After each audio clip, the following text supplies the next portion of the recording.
Hello! If you're wondering why I made a video that is radically different than the stuff I normally upload on my channel, it's because this is a pastiche. What is up, everybody? This is Jay, aka MultimediaJay, and we're going to talk about Ninja and multi-streaming, and we are going to do so in the style of one of Devin Nash's 45-minute single-take ramble videos that he does on his YouTube channel nowadays. For those of you who are unfamiliar with Mr. Nash, he's one of the commentator types that I chime in on and sometimes do like responses to and reactions to and stuff like that. It's just that my streaming capabilities right now are limited by storm damage in my area, making internet very, very flaky for the first time in 2.5 years. So it had a good run, but let's talk about this whole situation with Ninja and this whole situation with multi-streaming. I have this feeling that Devin's eventually going to make one of those said 45-minute videos that I'm pastiching here to talk about Ninja and his decision to go live on everything, aka become a multi-streamer. As of September of 2022, which is when we are having this discussion, Ninja is probably one of the biggest multi-streamers out there now, not really bound to a specific platform and completely having shut off monetization on Twitch, so he's not subject to the affiliate or partner exclusivity things, so he can multi-stream to his heart's content, unless there's a restriction somewhere. So he is fast going to become one of the biggest reference points for multi-streaming and the ups and downs, so long as he continues along this path. This is exactly the kind of content creation story that I would expect Mr. Nash to make one of his 45-minute videos about. And since I probably disagree with him on some of the finer points of multi-streaming and some of the details involved here, I figured why not just do one of my own and make a proper pastiche for the first time in a long time. I do have some ideas, by the way, for discussion commentary type videos on my channel, but they won't look like this. They're going to look more like if you ever saw the old Tech Syndicate updates, or more currently, Tech Yes City has some videos that he does with streaming gear from time to time. But let's get to the topic at hand, and that topic is Ninja. Well, we're going to make like we're live, even if we're not, so we're even going to bust out the PowerPoint, because I'm an AV nerd. I don't necessarily like to do everything through Notepad like a certain someone we know. But let's bust on over to Microsoft Search. Shut up. I don't need to Microsoft Search. Bust over to browser mode and have it not link up to anything because I don't have it linked to my specific Chrome window. We shall fix that. So, here was the announcement video from Ninja. We could do a reaction to it, but you can just see it on YouTube. And I'll probably put a link to it in the description as well as the end screen anyway. So, Ninja made this video, took a little time off, but now I'm back, and I'll be live everywhere tomorrow, etc., etc., etc. And I'm like, shrewd, I like that, lol. Of course, Ninja's in the perfect position to snub Twitch and multi-stream like a mofo. Yeah, so... And of course, it's September, so I'm making a joke about pumpkin spice season here in New England. So I am pumpkin spice's arch nemesis. So Ninja, yes, that Ninja, the streamer dude Ninja. He was on Twitch for a bit, then he went to Mixer until Mixer shut down, then chose to go live on Twitch, and now he's just completely walked away from monetization on Twitch and just streams everywhere with with probably one of the most robust multi-streaming setups out there.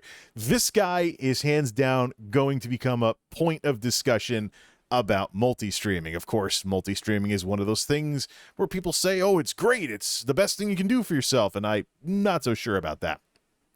So, he said he was going to stream everywhere, or pretty much anywhere that allows for live, including being live on Twitter.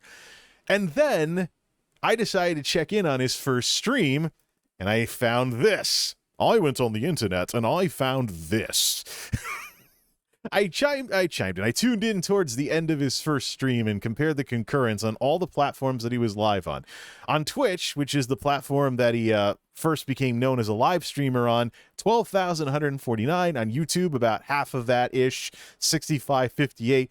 Facebook had 666. No, I didn't do that on purpose. And it changed to like 680 like a second after I opened up the browser window. But I was like, Facebook 666. Let's have some fun with it. The other like Monka W moment, as some Twitch people get that reference, was TikTok. 21,100 concurrents. TikTok is the rising star in a lot of areas right now. Despite their potential security issues with the software, drinks at the ready, despite their potential security issues, TikTok actually is trying to aggressively expand and become the kind of competitor to these platforms that the incumbents are, already are.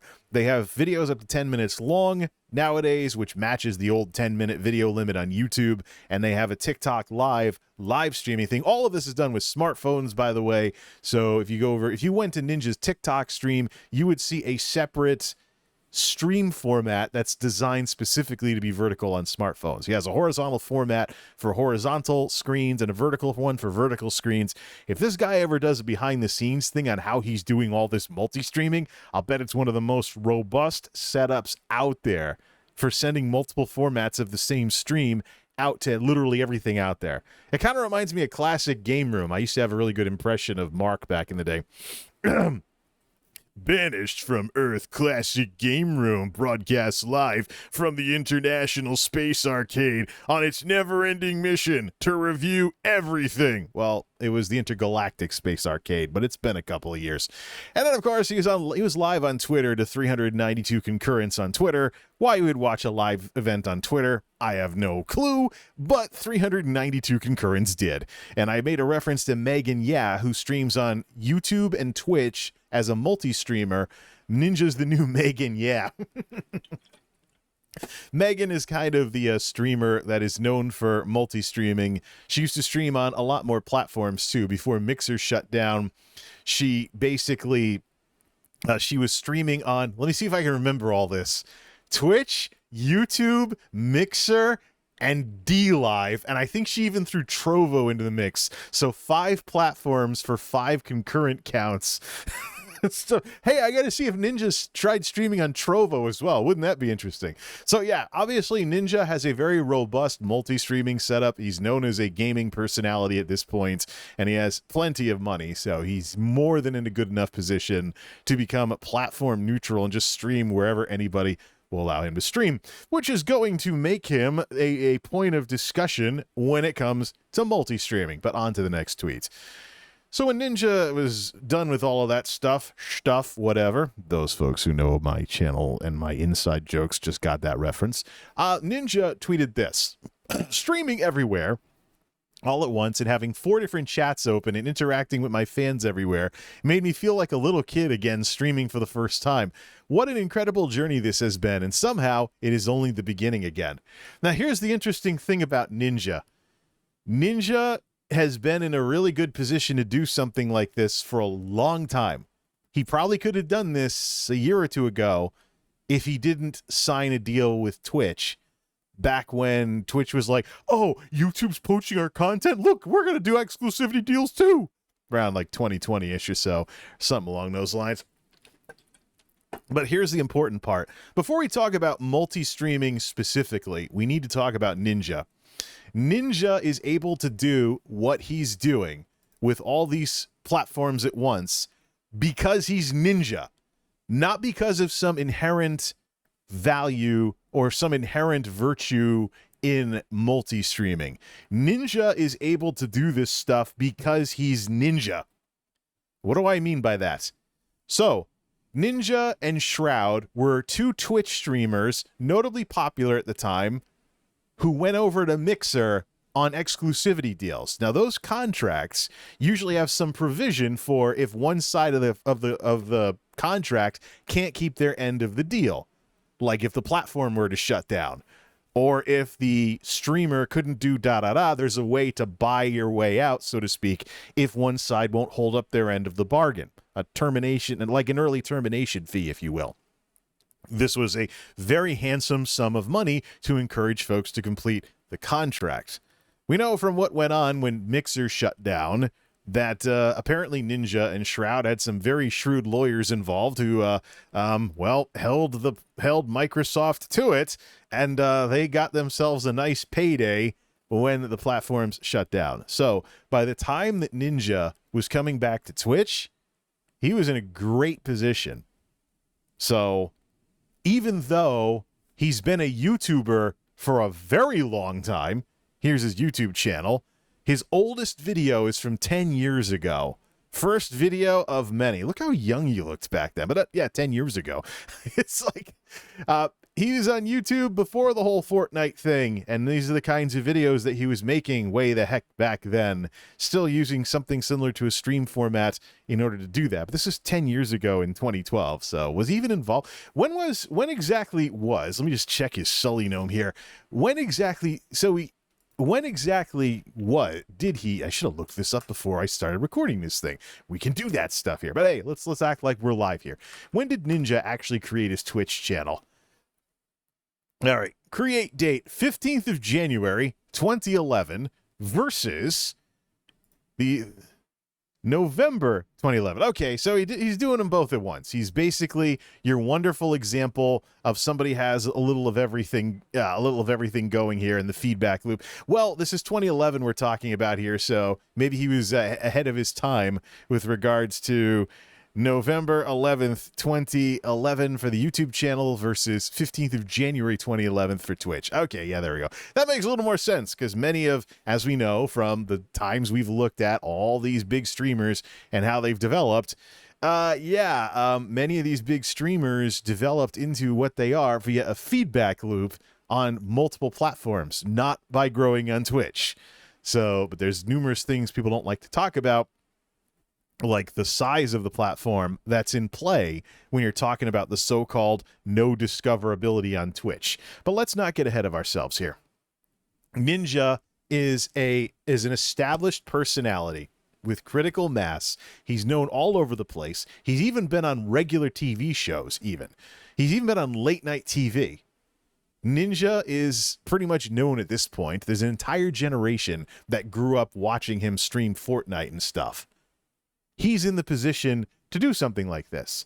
He's also in the position to completely walk away from Twitch and their stuffy exclusivity by being absolutely nothing on the platform, not even a Twitch affiliate. So he's in the same boat as multi-streamers like Meghan Yeah, where he can pursue monetization elsewhere. Now, I don't think it's too wild of a thing that Ninja would blow off monetization on Twitch, even if he didn't have. This is something that not a lot of people talk about because it's one of those weird things that kind of is an unintended consequence of Twitch's unique, infamous, stuffy exclusivity. But Ninja, even if Ninja wasn't Ninja, he could probably do what he's doing right now if he had enough monetization on YouTube and everywhere else. Well, I think YouTube would be the big one. So, keep something around for the Twitch audience, but then direct them over to YouTube to hit the join button when you got his membership button and enjoy a 70-30 sub split instead of the infamous 50-50 one that Twitch is known for. So then, of course, people want to watch ad-free, that he could monetize on YouTube with dynamic CPMs, which is something YouTube's pretty well known for. He could monetize on YouTube with dynamic CPMs, but if someone wanted to watch ad-free, they could just go over to his Twitch stream. There just wouldn't be any transcoding half the darn time. But if someone was on a crappy connection, watch on YouTube, where you'll get the full horizontal screen experience, and transcoding is a baseline feature over there. Bottom line is, what Ninja's doing is probably something that, if people followed the personality advice, so to speak, for influencers, more people could probably do if they were big enough as streamers to split themselves completely off of Twitch and not have to be subject to the nonsense that Twitch pulls. Until, of course, Twitch writes in a right to monetize and starts putting ads on stuff that's neither affiliate nor partner and just taking all the ad revenue, until Twitch decided to pull something like that. Like what YouTube did when they redid their own TOS and stuff along those lines. Regardless, Ninja is essentially a multi-streamer. He is a multi-streamer, and he's a really big one at that. So the question you have to ask yourself is, should he be a role model for streamers? Now, the obvious advantage of multi-streaming is that you're everywhere. So no matter where people are, what platform they're on, they could find you, watch you, and become a fan of you. That's probably the biggest reason to multi-stream. And there's numbers that support that this actually works. But there's more to the story than the rather simplistic take on this. And that's what the last, wow, super bright, let's see if dark mode works on it.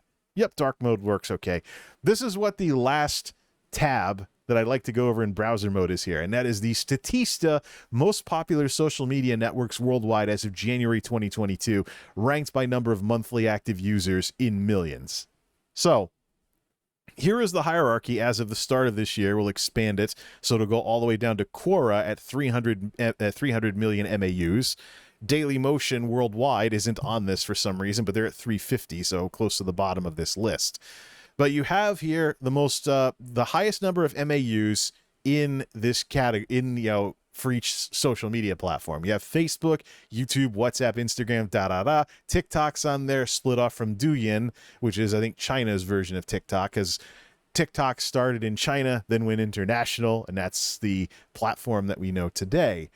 Then you go down to Twitter. Twitter is at 436 million MAUs on these numbers. And then Reddit's at 430. Then there's Quora at 300. You know what you don't see on here? Besides Daily Motion, of course, for whatever reason? Twitch. Because Twitch is 140 million. That's a late 2021 number that's getting passed around, too. I don't know if there's anything more recent. I've gone digging for it, and I haven't found anything. So Twitch doesn't even make this list, which should tell you something about why you see Twitch streamers branching off onto other forms of social media. The largest, and I dare say sleeping giant of a platform, is Facebook. 2.9 billion MAUs, monthly active users. Giant audience. Very rich feature set. In second place is YouTube, around the 2.5 billion MAU mark, versus your 140 mil on Twitch.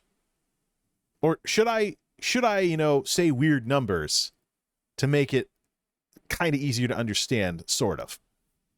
So you have Twitch, 140 million MAUs, versus YouTube with 2,562 million MAUs. Let's bust out the calculator here. So, if we bust out our little scientific calculator here, thank you, Windows, although my keyboard has a busted multiply key from probably multiplying too many statistics.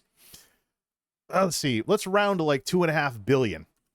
500, that's 2,500, that's 2,500,000, 1, 2, 3. So here's 2.5 billion divided by 140, 1, 2, 3, 4, 5, 6. 17.85. YouTube, in terms of its monthly active users, is nearly 18 times bigger than Twitch. Now, dial that down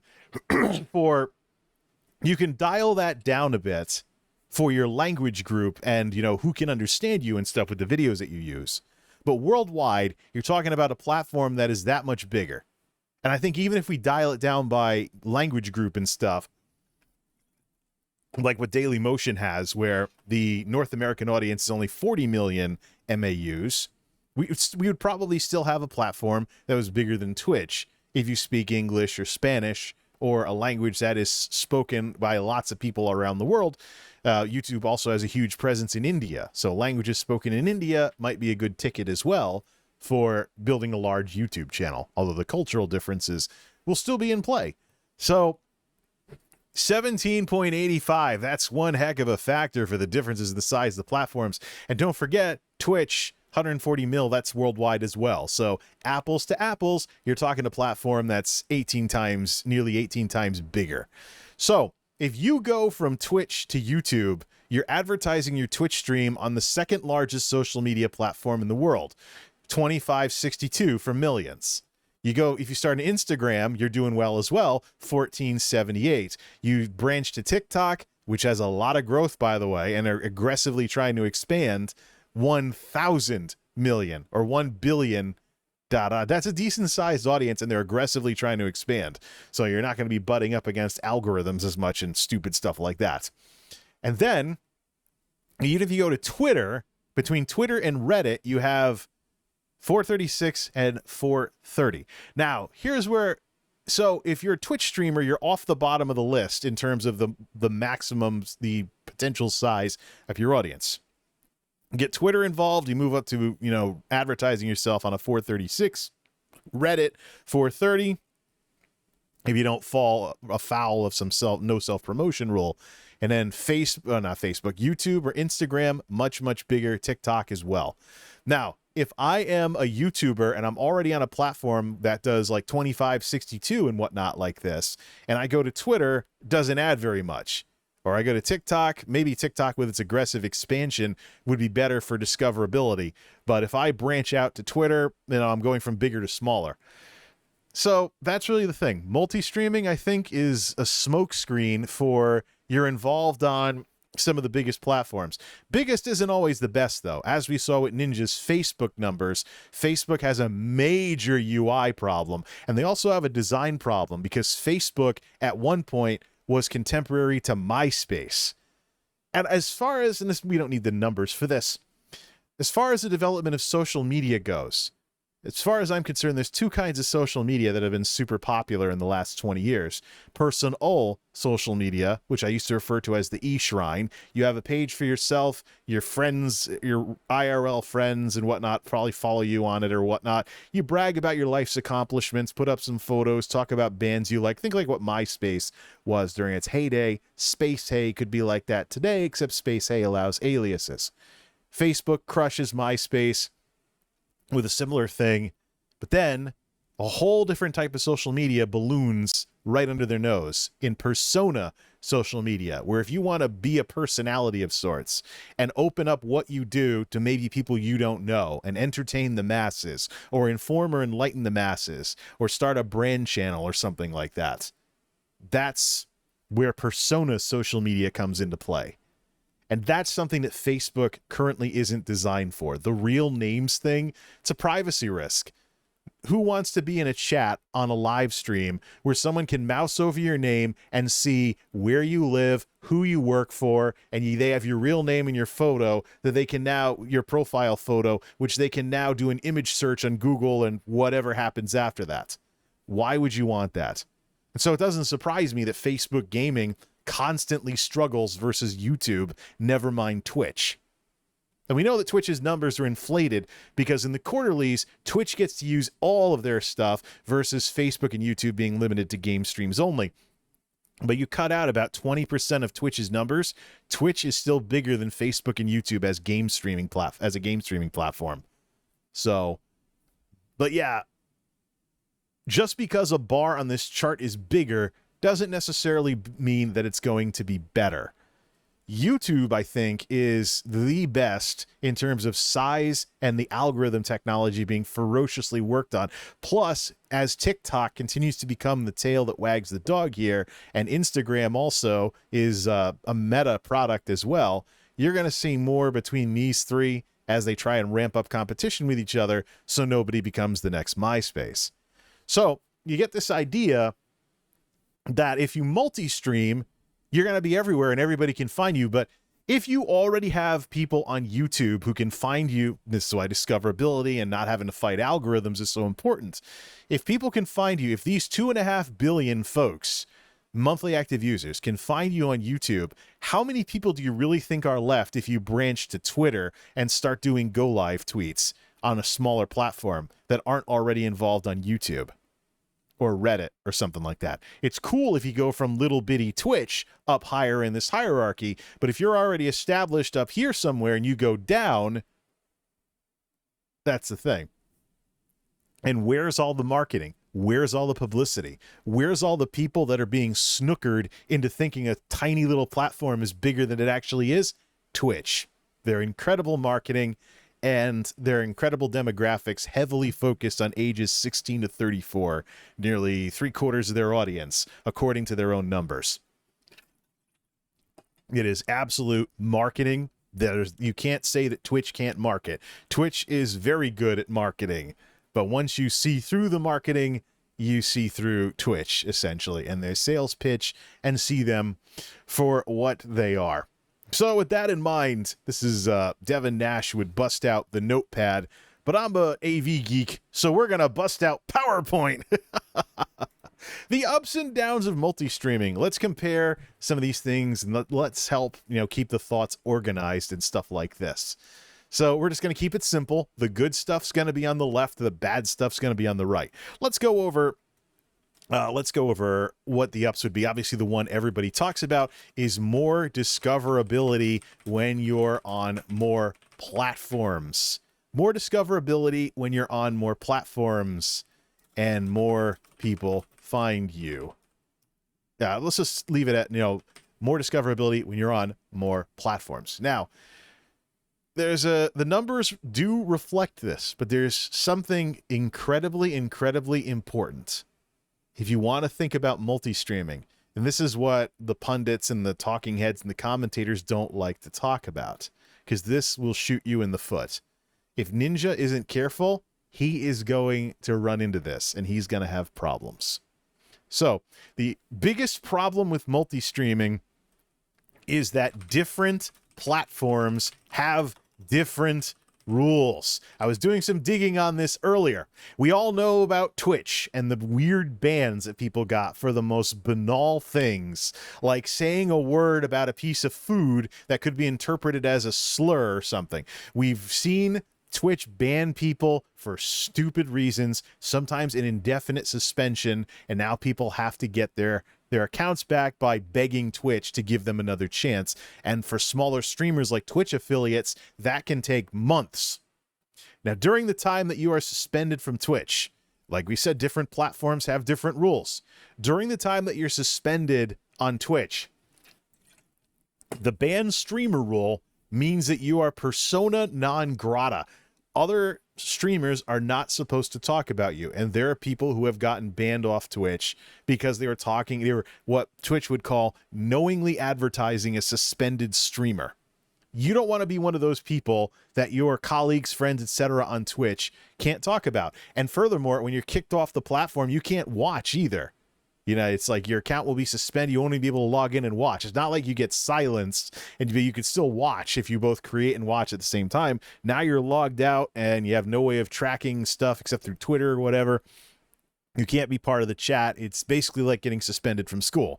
So it's basically like getting suspended from school. I like to say that YouTube actually has the equivalent of our old in-school suspension from school versus nothing but out-of-school suspension on Twitch. So, and the platforms are stricter about certain things, plus their technology. We should put that down as well. Different platforms have different tech, because that's also important. But let's not get ahead of things too much here. There are certain things that will get you banned off Twitch that won't get you banned off YouTube, etc. So, you have to think about the lowest common denominator. Find out which platform is the strictest and cater your streams to whatever the strictest platform is, so you don't end up with all your Twitch colleagues not being able to talk about you because Twitch banned you, but Facebook, YouTube, Twitter, Trovo, etc. didn't. See what I mean? And in some cases, and different tech as well, sometimes I hear on Facebook about weird bans caused by automated systems. So one of the things I've come to I could find that Facebook is reliable for is trying to chase after YouTube tech-wise, but not getting as good of results. Different platforms have different tech. The other thing we got to talk about is platforms. This is another thing to consider. Platforms can have conflicting rules. Platforms can have conflicting rules. Great example is cheering currency. On Twitch, it is TOS for you to ask people for bits. Bits must always be voluntary. When Facebook Gaming first launched, I remember them making a best practices for their currency, Facebook Stars. I'm digging around, but since Facebook Gaming is in the process of being blended into Facebook as in general, I don't know if this is still in play, but we'll just go with what the precedent was from before. So Facebook Stars, you were actually allowed to ask for them. There was an old best practice thing from when Facebook Gaming first launched, saying, if you do something cool in game, you can say, how about some stars for that? And you could actually encourage people to cheer. You're not allowed to do that on Twitch. So what's it going to be? What's it going to be? Twitch, you cannot ask for their cheering currency, but on Facebook, you can? So you see what I mean here? It's too easy to essentially wind up walking a minefield if you're multi-streaming that can get you kicked off of some of these platforms. And so when you get kicked off of these platforms, you lose part of what makes you a multi-streamer, what makes multi-streaming worth it to you in the first place, especially if it's the big ones like YouTube or Facebook. If you lose YouTube or you lose Facebook in the process, you're losing a huge audience. So you're back to thinking essentially like someone who's not using a lot of platforms in the first place, because you got to keep some redundancies in place. You're better off just picking a big platform, learning it inside out, playing by the rules, and having the other presences as like a backup or something you could fall back to. But if you're potentially risking getting banned off of all major social media because you're multi-streaming, and what if it's due to like a stream sniping incident or something, then why would you do that? You have no options afterwards. If you get banned off everything, you have no options afterwards. So why, in the name of maybe a somewhat larger audience, because people can watch you on whatever platform they happen to be on, why would you leave yourself no backup plan? Because you could potentially get banned off of all social media at once due to one specific incident that breaks TOS on all your platforms. See what I mean? What are you really gaining from multi-streaming other than maybe an advantage here and there if you can find a unique audience that wouldn't watch you otherwise? Like, for example, if you use a service as an alternative to another service that's firewalled in a certain part of the world. Another down to multi-streaming. Platforms. Different platforms have different viewing experiences. Sometimes that's by design. I was looking at some Facebook gaming stuff earlier, and I was like, Facebook gaming, are they still doing that thing where you can't stream in 1080 60 until you get partnered essentially through their level up program? And I found conflicting resources. There's a Facebook gaming document that says that makes it look like Facebook gaming has been upgraded, so all gaming video creators, which is what being a Facebook streamer entails, you have to make a gaming video creator page. All gaming video creators supposedly have access to 1080 60, but then I read something from Meta's help files saying that the reason to join the level up program is so you're not limited to 720/30. So here's the thing, these different platforms are at different places when it comes to their video technology. If you ever watched something on YouTube and then tried watching something similar on Facebook, you'll know what I'm talking about. They're at different stages with everything. And then there's the transcoding thing. On Twitch, transcoding is only guaranteed for partners. If you're multi-streaming, that means you're a Twitch rookie forever. So you don't even get the priority access that the Twitch affiliates get. So someone watching on a crappy connection probably shouldn't watch you on Twitch as a result of that. And I've seen it, as much as Ninja, his original platform for streaming all the time was Twitch. Of course, he's going to have the biggest concurrence on Twitch. Meghan Yeah, I checked in on her stream earlier. She had higher concurrence on YouTube. She's traditionally had higher concurrence on YouTube than Twitch. So it's not like you're doomed to have certain platforms be certain sizes. And then there's the wild card of TikTok Live. But then you need something fancy, like that's probably another down to that as well. But of course, Ninja has a great tech solution to it. How do you handle different aspect ratios? So here's the thing, though. Going back to our point about different platforms having different viewing experiences. If YouTube constantly looks better than Twitch or Facebook, why, if you know everything's there, would you even think of watching on Twitch or Facebook? Especially when not being monetized on Twitch, Ninja doesn't have access to emotes and stuff that would liven up the chat. So you're stuck with generic emojis and other stuff anyways, or maybe. And the thing is, Better TTV and Frankerface and all these other third-party emote services, they're also available on YouTube nowadays. Don't know about Facebook. Then there's, of course, the real names thing on Facebook. If you don't want to give away your real name and the fact that you live in such and such town or city and work at such and such whatever, why would you ever watch a multi-streamer on Facebook? Ever. It's one of those competitive things that Facebook needs to seriously think about. So, yeah, how do you handle different aspect ratios? An incredibly important question to ask. Ninja, of course, has an answer to that. Right, see here, Ninja sends different feeds to different services, but fancier setups cost more money. So I don't know how many computers he's running to turn his stream into a vertical and a horizontal stream at the same time. That would probably be a really good YouTube video for Ninja, as like a behind the scenes of what rig he's using to stream to everything at once. Unless, of course, you have something like Restream.io that handles it in the cloud. But that's usually a subscription service. So let's see here.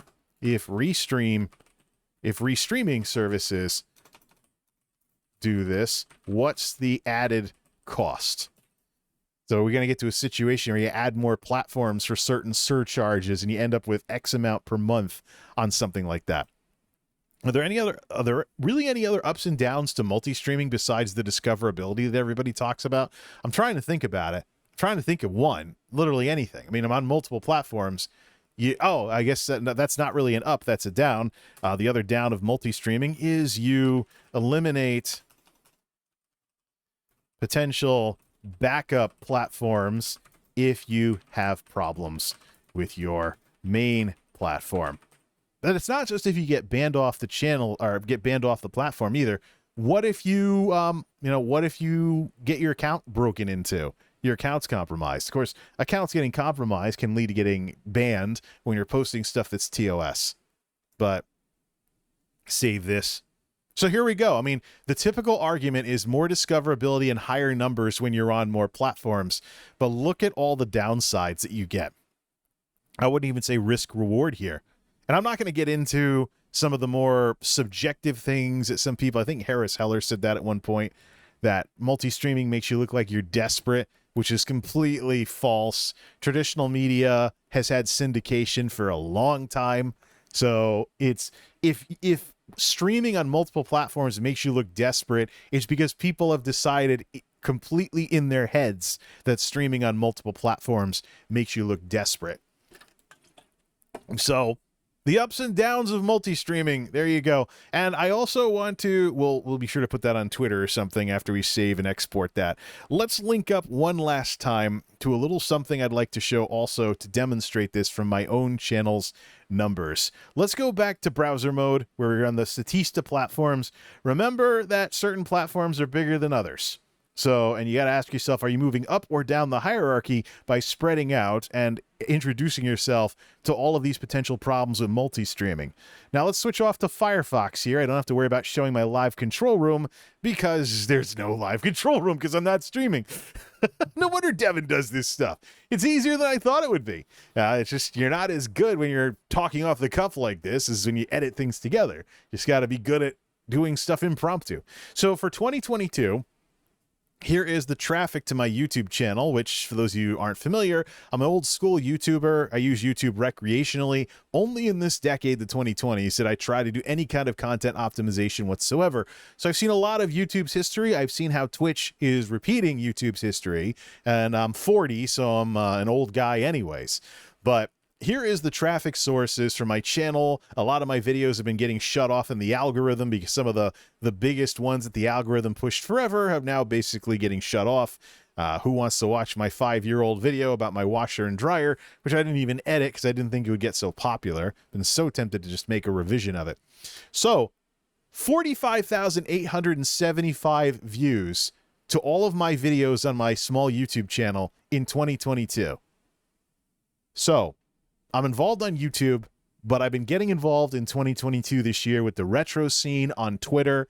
I've been growing on Twitter as somebody who posts on Twitter, gaining more followers than I've had in the first 10 years I was on that platform, which is weird because earlier in the year I wanted to shut my Twitter down and just have a content feed and something else and just redesign everything.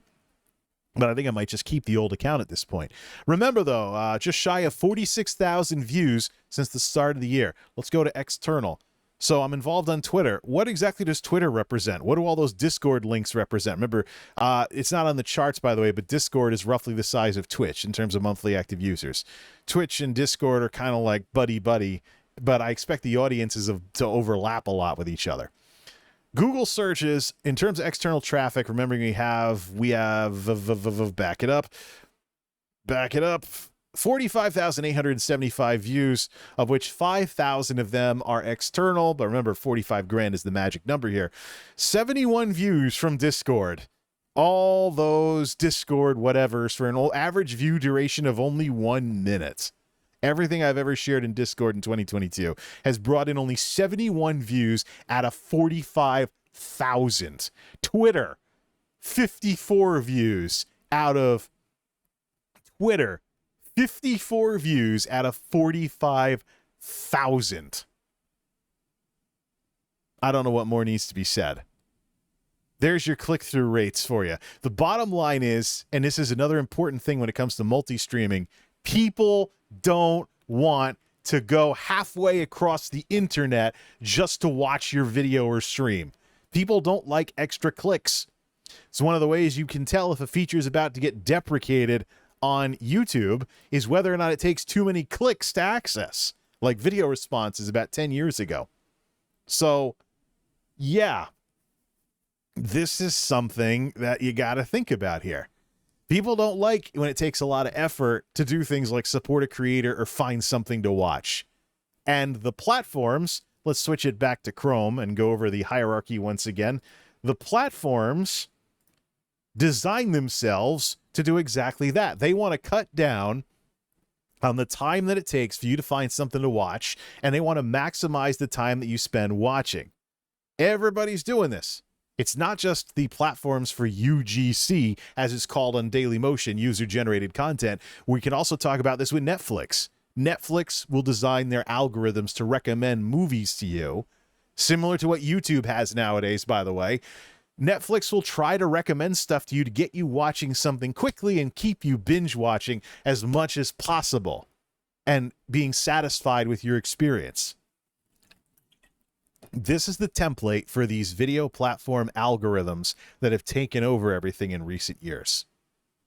So, when you know the platforms want you to find something quickly to watch, not spend all day looking for something to watch. Where's my remote? Don't recreate the old TV problem of flip, flip, flip. I got 200 channels and I can't find anything to watch. Once you've done all that, the platforms don't want that kind of experience. We know the platforms are designing things to not take too many clicks to find something to watch. Why on earth would you design your presence on the internet with all your various social medias to do that?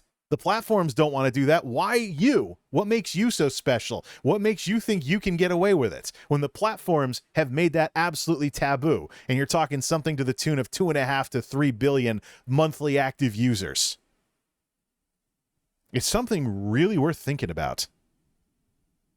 No, people want convenience. That's one of the things that YouTube is banking on, that they can have short form videos and streams.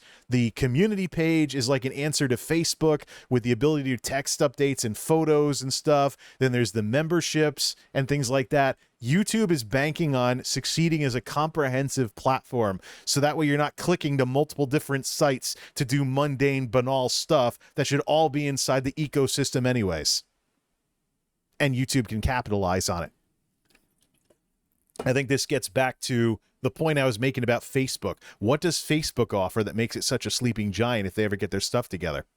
Text updates, photos, albums for photos, videos, live streaming. They could probably implement short form. They have everything YouTube has and more, and it's more fleshed out for everything except video. Video's crude on Facebook compared to on YouTube. The non-video stuff on YouTube is crude compared to Facebook. Both the platforms are like TikTok as well. They have mobile apps. So do I have a phone nearby? Yeah. Not as of this recording. Let's see. Well, we'll just do a little stretch now, won't we? They also have mobile apps. So somebody just slide, and watch stuff that way. It doesn't even just have to be short form either. So, multi-streaming. In this context, is it really worth it? Ninja is Ninja. Ninja can get away with what he's doing because he doesn't have to care. He just has to show up and stream his little heart out. People know him. He's known for Fortnite and stuff. He's known as a gaming personality. He has ways of not needing to rely on things like sub revenue on Twitch or something to, you know, be what he is. He's built himself up as a personality. He is what he is. He is who he is. People know who he is, and he has a generation of folks who grew up watching him play Fortnite during the Fortnite boom. So he has an audience that's going to know who he is and probably stay interested for a long time. He can do what he's doing. For the rest of us, we got to think about strategy. We got to think about where we want to be in this hierarchy of platforms, and where do we want to, especially in a day and age where people don't want to be going all over half the internet to really, you know, whatever with what you do. You have to think about where on this, imagine this is a dartboard. What do you want to aim your dart at, so to speak? Where do you want to land your darts on this dartboard? Because that's really what this is, essentially. And I think it should be pretty obvious. You want a presence on these comprehensive platforms that have a little of everything, or a platform that's trying to aggressively expand like TikTok. It's not about being on as many platforms as possible. By the way, where's DLive on here? But I got to find out, did DLive ever get bought out by BitTorrent? I heard DLive, there was a news article about how BitTorrent wanted to buy DLive and rename the service BitTorrent X, which is like the most metal name for a streaming service I've ever heard of. So yeah, where do you want to be in all of this? I mean, how many, by multi-streaming and putting yourself up against all these ups and downs, like one up for a whole bunch of downs, by multi-streaming, how many people that are in these bigger platforms, how many more people do you think you're really going to add when you get down into the smaller platforms that you didn't already get from the bigger platforms?